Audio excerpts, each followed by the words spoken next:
러시아의 대제국 이상은 우크라이나 전선이 아니라 레닌그라드 숲에서 끝났다. 최근 며칠 동안 우크라이나 전선으로 보내진 9명의 죄수들이 정비원을 살해하고 숲으로 도망쳤습니다. 이것은 단순한 탈출이 아닙니다. 이것은 러시아의 감옥, 즉 가장 큰 군사 자원이 폭발 직전이라는 선언입니다. 죄수들에게조차 숲으로 도망치는 것이 푸틴을 위해 싸우는 것보다 안전하기 때문입니다. 영상을 보세요. 푸틴과 마주 앉은 사람은 러시아 연방교정청의 수장입니다. 그렇다면 왜 러시아의 가장 강력한 인물이 교정청장과 카메라 앞에 앉아야 했을까요? 왜냐하면 국가의 가장 큰 군사 공급원이 이제 감옥이 되었고 이 공급원이 통제 불능 상태로 빠져들고 있기 때문입니다. 푸틴이 이 이미지로 전달하고자 했던 메시지는 모든 것이 통제되고 있다는 것이었습니다. 그러나 현실은 시스템의 가장 밑바닥에서 끔찍한 반란으로 우리를 직면하게 했습니다. 블라디미르 푸틴은 그의 국민에게 승리를 약속했습니다. 루시아 우리들의 영광을 러시아 그때처럼. 하지만 그는 수천 명의 사람들을 사회적 시한폭탄으로 돌려보냈습니다. 참전 용사들, 이 남자들은 영웅으로 돌아오지 않았습니다. 그들은 완전히 다른 정체성 프랑켄슈타인으로 돌아왔습니다. BT의 전화, 이거 봐, 이거 정말 비탄사. 이제 이것은 논란이 될 주제입니다. 그리고 유튜브가 이를 홍보하지 않더라도 상관없습니다. 어쨌든 진실을 폭로할 것입니다. 이런 논란이 되는 주제는 알고리즘에 의해 억제되지만 좋아요 버튼을 클릭하여 알고리즘이 이를 홍보하도록 강제할 때는 예외입니다. 감사합니다. B. 내 방식, 내 좋아요 뭐죠?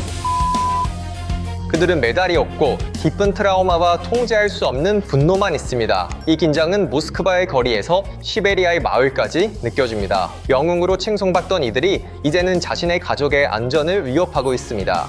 이제 통계는 우려할 만한 어두운 그림을 그리고 있습니다. 크렘린이 만든 괴물은 이제 사슬을 끊고 창조자의 집, 즉 러시아 사회를 내부에서 파괴하고 있습니다. 이 탈옥은 군대의 병력 부족을 초래했습니다. 군대는 인력 위기를 극복하기 위해 상상할 수 없는 절망에 빠졌습니다. 이제 정신적으로 장애가 있거나 문맹인 러시아 시민들조차 전선으로 보내지고 있습니다. 이것은 단순한 물류상의 대실패가 아닙니다. 이는 정권에 대한 내전을 의미합니다. 러시아의 무한한 인력 싱화는 사라졌습니다. 이제 반란의 물결이 전선에서부터 상트페테르부르크까지 이르고 있습니다. 이미지 속 여성은 류드밀라 바실리에바로 83세입니다. 그녀는 1941년 4월 22일 레닌그라드 포위전 중에 태어났습니다. 그녀는 평생을 상트페테르부르크에서 보냈습니다. 그녀는 푸틴의 애국주의 서사에서 가장 신성한 인물이 되어야 할 여성입니다. 그녀는 푸틴이 영웅으로 선언하고 TV에 출연시켰어야 할 인물입니다. 그래서 무슨 일이 있었나요? 류드밀라 바실리에바는 반전 포스터를 들고 궁전 광장에 갔습니다. 경찰은 이 83세 여성을 체포했습니다.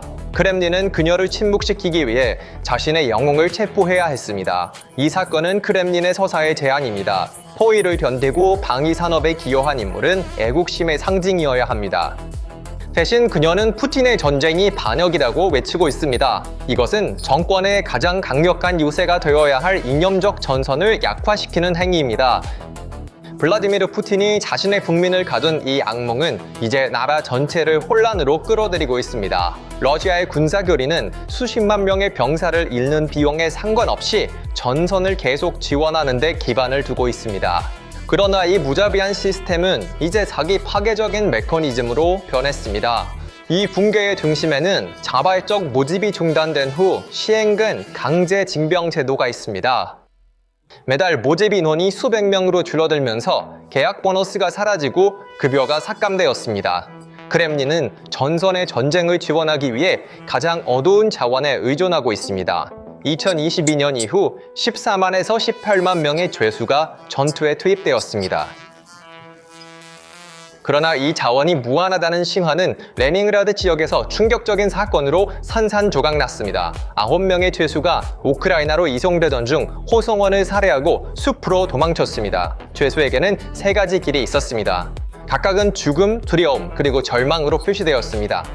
첫 번째 길은 감옥에 남아 10년에서 15년 동안 콘크리트 벽 뒤에서 썩는 것이었지만 적어도 생존의 기회는 있었습니다. 추위, 배고픔, 억압이 있었지만 전선과 비교했을 때 이것이 가장 위험이 적은 선택이었습니다. 두 번째 길은 전선으로 가는 것이었습니다. 바그너나 군대에 의해 하르키우에서 아보디이우카까지 죽음의 복도를 지나가는 것은 거의 확실한 죽음을 의미했으며 적의 총알보다 먼저 뒤에 있는 아군에게 총을 맞을 가능성이 있었습니다. 세 번째 길은 필요하다면 경비원을 제거하고 탈출하는 것이었습니다. 그것은 높은 위험이었지만 살아남기 위한 유일한 자유의 길이었다. 그것은 또한 시스템에 대한 가장 가혹하고 절망적인 반란이었다. 죄수들은 죽음의 기계에 들어가는 것보다 정비원을 죽이는 것이 더 나은 선택이라고 보았다. 이것은 감옥 시스템이 더 이상 정권의 가장 중요한 경력 공급원이 아니며 내부 불안정의 원천이 되었음을 보여줍니다. 정권의 권위는 가장 안전한 벽 뒤에서도 제로로 줄어들었습니다. 이 상황은 푸틴의 주목을 피하지 못했습니다. 렉스타 TV가 지적하듯이 푸틴이 연방교정국 국장과 만나서 90% 이상의 죄수들이 현재 일하고 있다고 보고한 것은 우연이 아닙니다. 물론 이 일은 스톰제 부대의 전선으로 나가는 것에 불과합니다. 자원자와 용병의 수가 수백 명에 이르렀을 때 러시아 당국은 전술을 변경할 수밖에 없었습니다. 강제 징집. 최근 우크라이나에서 포로로 잡힌 19살 청년은 신문자들에게 형기가 얼마 남지 않은 상황에서 러시아 조사관들이 갑자기 조작된 혐의를 추가했다고 말했다. 추가로 수년간의 징역형 위협에 직면하여 그는 군사계약서에 서명할 수밖에 없었다. 우크라이나 정보기관은 2025년 상반기에만 100건 이상의 강제 판결이 집행되었다고 보고합니다. 죄수들은 조작된 혐의로 서명하거나 썩어가는 선택에 직면하며 일주일에 물 3리터로 제한됩니다. 이러한 잔혹함은 한 국가가 자국민에게 가할 수 있는 가장 무거운 압박입니다. 이 상황은 푸틴이 자신의 국민에 대해 얼마나 절박해졌는지를 보여주며 그들 비인도적인 방법에 의존하게 만들고 있습니다. 러시아군 모집자들의 억압은 이제 전선뿐만 아니라 국가의 가장 외진 취약한 지역에서도 내부 불안의 원인이 되고 있습니다. 정권의 붕괴는 단지 경제 수치나 전선에서의 손실로만 측정되지 않습니다. 가장 큰 붕괴는 서사의 붕괴입니다. 그것은 도덕적 기반의 상실이다. 이 사회적 재앙의 해부를 살펴보면 우연의 연속이 아니라 크렘린에 의해 냉정하게 설계된 파괴공학 프로젝트가 드러난다. 이 모든 것은 악명 높은 프로젝트 K로 시작되었습니다. 러시아 군대는 우크라이나에서 인력 문제를 해결하기 위해 이 프로젝트에 의존했습니다. 블라디미르 푸틴과 당시 바그너 지도부는 러시아 감옥을 열고 중범죄로 유죄 판결을 받은 사람들과 폭력 전과가 있는 사람들을 애국심의 이름 아래 복무하도록 불렀습니다. 우크라이나 분들.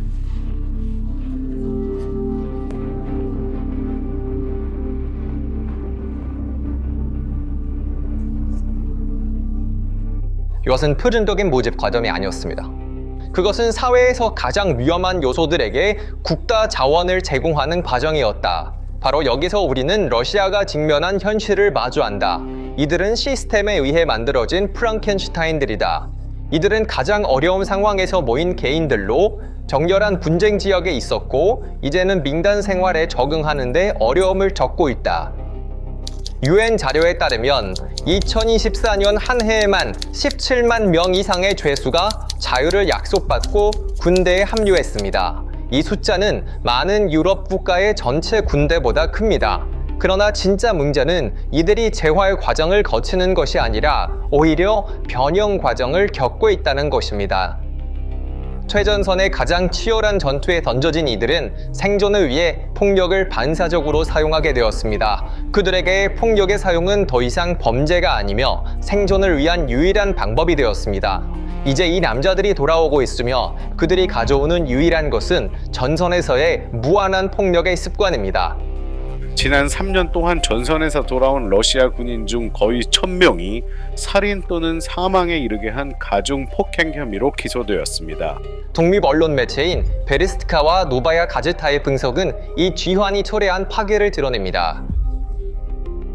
지난 3년 동안 우크라이나에서 돌아온 러시아 군인들은 러시아 국경 내에서 1000명 이상의 사망자나 부상자를 발생시켰습니다. 이 수치는 단순한 법적 통계가 아닙니다. 이는 러시아 내에서 시작된 사회적 위기의 대가입니다. 기록된 사망자 551명 중 274명은 직접적인 살인으로 163명은 중상으로 인한 사망입니다. 그리고 이 살인 사건의 가해자들 중 절반 이상은 푸틴이 감옥에서 풀어주고 영웅으로 선언한 전과자들입니다. 국가는 중범죄 전력이 있는 사람을 석방하고 무기 사용법을 가르친 후 방어할 수 없는 사회로 돌려보냈습니다. 이것은 사회학적 붕괴입니다. 이러한 프랑켄슈타인들의 프로필은 왜 러시아 사회가 공황 상태에 있는지를 설명합니다. 노바야 가제타의 다큐멘터리 나의 원치 않는 친구들에서 말하는 군인들은 자신들을 좀비라고 묘사했습니다. 이 남자들이 민간 생활로 돌아오면 아침에 출근하거나 가족과 함께 식사하거나 시장에 가는 것 같은 일반적인 인간의 기능을 수행할 수 없습니다. 그들의 마음은 여전히 바흐무트나 아브디이우카의 진흙탕 참해 있습니다. 아주 작은 소리나 사소한 논쟁에도 전선에서의 살인반사 신경이 작동합니다. 한 병사가 다큐멘터리에서 고백합니다. 당신은 전쟁을 떠날 수 있지만 전쟁은 결코 당신을 떠나지 않습니다. 내 안에 그 무언가는 끊임없이 누군가를 죽이고 싶어 합니다. 이 고백은 러시아 거리의 위험을 가장 명확하게 표현한 것입니다. 이 폭력의 물결은 단지 경찰 기록에 반영된 증가가 아닙니다. 이것은 러시아 사회 구조의 변화와 우리가 정의하는 제3차 효과, 즉 인구 및 사회 붕괴의 촉발입니다. 러시아의 마을과 도시에서 옆집 사람은 이제 이웃의 걱정거리가 되었습니다. 한때 범죄자들이 가했던 위협이 이제는 국가로부터 존경받고 학교에서 연설하도록 초대된 개인들로부터 오고 있습니다. 이 상황은 러시아 국민의 현실 인식을 산산조각냈습니다. 누구에게 불평할 수 있을까요? 당신을 위협하는 사람이 면책특권을 가진 참전용사라면 법적 시스템은 무력합니다. 평범한 술꾼이 주머니에 수류탄 한두 개를 가지고 있다고 상상해보세요.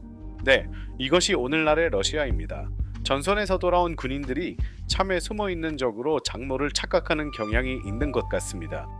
러시아에서는 평범한 가족 다툼이 예전에는 말로 끝나곤 했습니다. 그러나 이제는 위험한 판약과 무기가 가정에 존재합니다. 알코올과 트라우마가 군사 장비와 결합할 때 모든 아파트는 잠재적인 위험 구역이 됩니다. 여성과 아이들은 더 이상 자신의 집에서 안전하다고 느끼지 않습니다. 그들은 아버지의 눈에 비친 공허함을 볼 때 불안해집니다. 이것은 사회의 기초인 가족의 붕괴 순간입니다. 이 시점에서 잃어버린 세대라는 개념은 러시아 경제에 대한 목조르기 시나리오가 됩니다.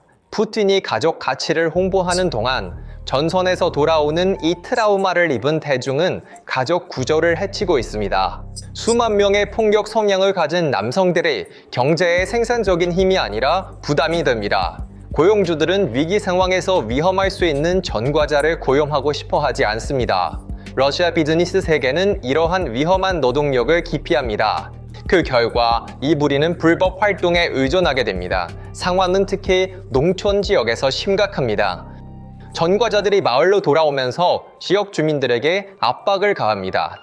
많은 경우 이들이 범죄를 저지를 때 감옥에 가는 대신 다시 복무를 요구하고 시스템은 이를 허용합니다. 이러한 회전문 시스템은 그들에게 면책감을 줍니다. 범죄가 발생하면 가해자는 조국 방어라는 명목으로 복직됩니다. 이 순환은 피해자 가족들 사이에 국가에 대한 조용한 분노를 키웁니다. 여성과 관련된 사건들은 이 물결의 가장 어두운 면입니다. 러시아의 인력 위기는 감옥에서의 강제 징집에만 국한되지 않습니다. 이 위기는 도덕적 붕괴와 비인간적인 물류대란으로 변했습니다. 이 부분은 푸틴이 인간의 생명을 얼마나 가치 있게 여기는지를 보여주는 가장 고통스럽고 명백한 증거입니다. 텔레그래프의 연구에 따르면 러시아는 심지어 신체적, 정신적 장애가 있는 군인들까지 전선에 보냈습니다. 세뮨 카르마노프는 27세의 남성으로 문맹이었고 어린 시절에 심각한 행동장애 진단을 받았습니다. 교도소 의료위원회는 그를 A급으로 분류하고 군 복무에 적합하다고 판단했습니다. 그는 운전병 군사신분증을 받았습니다. 그러나 그의 어머니는 그가 차를 운전할 수조차 없었다고 말합니다. 얼마 지나지 않아 그는 전선에서 머리에 총을 맞고 사망했습니다. 알렉세이 바크루셰프는 대부분의 생애를 정신과 치료를 받으며 보낸 22살의 젊은이였습니다. 군 복무에 부적합하다고 판정받았음에도 불구하고 그는 경찰에 의해 강제로 군사계약서에 서명하게 되었습니다. 볼코프 올렉 블라디미로비치는 어린 시절 정신질환 진단을 받았지만 절도 혐의로 체포되었을 때 군사 계약서에 서명하도록 강요받았습니다. 한 우크라이나 군사 전문가는 이 상황이 매우 체계적이며 러시아가 인력 필요로 인해 건강과 신체 장애에 상관없이 자국민을 모집할 수밖에 없다고 말합니다. 이 병사들을 전선에 보내는 것은 윤리적 재앙일 뿐만 아니라 군사적 자살 행위입니다. 이 사람들은 훈련되거나 전투 부대에 통합될 수 없습니다. 그들은 우크라이나의 탄약을 소모시키기 위해 사용되는 소모품입니다. 올렉산더 자부토노프 대령은 이 상황을 식인 전술이라고 부릅니다. 러시아는 인간 생명에 대해 아무런 자제도 보이지 않습니다. 문명화된 세계에는 이것이 식인 행위처럼 보이지만 러시아인들에게는 인간 생명을 고려하지 않는 전쟁 수행의 정상적인 방식이 되었습니다. 이 그림은 전선에서의 손실 규모뿐만 아니라 러시아 군대의 심각한 물류 붕괴도 드러냅니다. 러시아의 전장에서의 사상자 비율은 대략 1대 1.3입니다. 즉 부상당한 병사 10명 중 7에서 8명은 구해지지만 4에서 5명은 목숨을 잃습니다. 이는 현대 전쟁 기준으로 매우 비정상적입니다. 선진 군대에서는 이 비율이 부상자는 많고 사망자는 적은 결과를 초래합니다. 의료 시스템이 빠르고 효과적으로 작동할 때 부상당한 병사들은 생존합니다. 손실이 최소화됩니다. 그래서 왜 이 비율이 러시아 군대에서 이렇게 치명적인가요? 그 이유는 3가지 근본적인 물류 및 구조적 결함에 있습니다. 부상당한 병사를 전선에서 안전한 지역으로 이송하기 위해 필요한 헬리콥터, 장갑 구급차 또는 조직화된 대피 체계가 거의 작동하지 않습니다. 많은 병사들이 땅에 누워 몇 시간 동안 출혈로 사망을 기다립니다. 종종 그들이 기다리는 유일한 것은 죽음입니다. 야전병원, 이동외과팀 또는 응급처치용품의 부족으로 인해 가장 간단한 처치조차 수행할 수 없습니다. 가장 기본적인 생명구호 절차조차 출혈을 멈추거나 지혈대를 적용하거나 쇼크 치료를 하는 것이 수행될 수 없습니다. 가장 두려운 현실은 러시아 군대가 이러한 문제를 해결할 의지가 없다는 것입니다. 대피 시스템을 구축하고 의료 지원을 제공하며 인명에 투자하는 대신 사망자를 새로운 신병으로 대체하는 것이 크렘린에게 더 경제적입니다. 대부분의 사망한 군인들은 적절한 시기에 간단한 개입으로 구할 수 있었지만 러시아에서는 인간 생명의 가치가 낮습니다. 군대대에서는 거의 제로에 가깝습니다. 전선에서의 손실 규모는 더 이상 추상적인 통계가 아닙니다. 이 재앙의 물리적 증거가 러시아 전역에서 나타나고 있습니다. 포크로프스크는 러시아의 승리의 상징이 아니라 죽음의 기계가 되었습니다. 러시아는 10월에만 확인된 비디오 영상에 근거하여 2만 5천 명의 군인을 잃었습니다. 실제 수치는 2만 8천 명에 이를 것으로 추정됩니다. 이는 작은 마을의 통제를 위해 매 시간 평균 35명의 군인이 사망했다는 것을 의미합니다. 이는 전략적 논리가 없는 전쟁에서 매 분당 반 이상의 인명을 잃는 것을 의미합니다. 이러한 손실 뒤에 있는 물류 및 전술적 맹목성은 푸틴의 지휘 구조도 부패했음을 보여줍니다. 차시프 아래에서 싸우고 있는 러시아 병사의 고백은 충격적입니다. 그는 자신의 부대가 90% 이상의 전력을 잃었다고 말합니다. 아무것도 모르는 사람들을 고용하고 그들을 모집하는 데 수백만을 씁니다. 그들은 와서 즉시 죽습니다. 이것은 낭비의 순환입니다. 훈련, 계약 보너스, 급여에 수백만 루블을 쏟아붓지만 이 병사들이 전선에서 즉시 사망하면 군사력 낭비로 직결됩니다. 이는 푸틴이 전쟁 경제를 유지하기 위해 사용하는 제한된 자원이 그의 지휘관들의 어리석음과 무자비함 때문에 낭비되고 있다는 증거입니다. 게다가 이 실수는 반복되고 있습니다. 하나의 부대가 파괴되고 또 다른 부대가 같은 길을 따라가며 같은 함정 시스템과 같은 어리석음을 반복합니다. 푸틴은 그의 국민들이 진실을 보면서 고군분투하고 있습니다. 이것이 그의 정치 경력의 마지막 장이 될 수 있습니다. 이에 대해 어떻게 생각하시나요? 댓글로 의견을 공유해주세요. 새로운 비디오에 대한 업데이트를 받으려면 채널을 구독하고 알림을 켜주세요. 저를 선택해주셔서 감사합니다. 저를 선택해주셔서 감사합니다. 저를 선택해주셔서 감사합니다.